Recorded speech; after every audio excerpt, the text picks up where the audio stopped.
In this video we are going to create a trailing stop for a moving average and for buy trades. So let's see how we can do that with MQL5.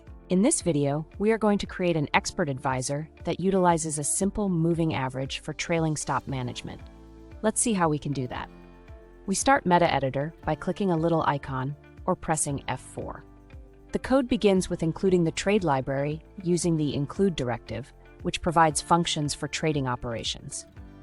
We then create an instance of the CTrade class, which allows us to execute trade operations. Inside the OnTick function, we declare a static variable called LastStopMovingAverageValue to hold the last calculated moving average value. We calculate the ask price using the NormalizeDouble function with parameters SymbolInfoDouble for the symbol and SymbolAsk for the price type, ensuring that the price is formatted correctly according to the number of decimal places for the symbol. Similarly, we calculate the bid price using NormalizeDouble with SymbolBid.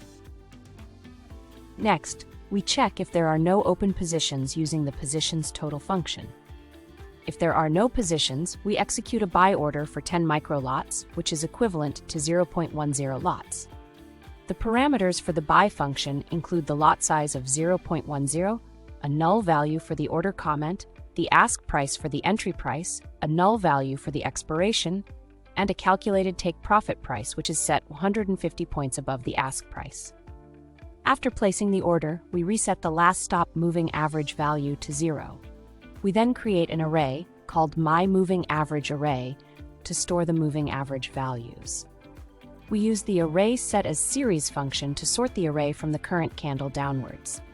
The moving average is defined using the IMA function, which calculates the moving average based on the specified parameters: the symbol, the period, the number of periods for the moving average, the shift, the type of moving average, and the price type. The parameters for IMA include symbol for the symbol, period for the time frame, 500 for the number of periods, 0 for the shift, mode SMA for the type of moving average, and price close for the price type. We copy the moving average values into our array using the copyBuffer function, which retrieves the moving average values for the current candle and the previous two candles. We then calculate the stop moving average value for candle 1. Next, we check if the stop moving average value is below the bid price. If it is, we then check if it is greater than the last stop moving average value. If both conditions are met, we call the check SMA by trailing stop function, passing in the ask price and the stop moving average value. We also update the last stop moving average value to the current stop moving average value.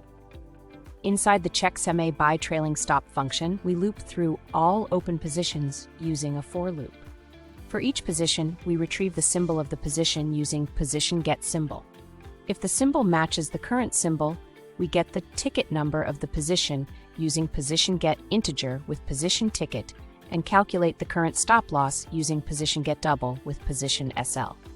We then check if the current stop loss is below the stop moving average value. If it is, we modify the position's stop loss to the stop moving average value using the positionModify function, which takes the position ticket and the new stop loss value as parameters. Finally, we press F7 to compile the code. Okay, I hope the compilation was successful. If so, please start your strategy tester.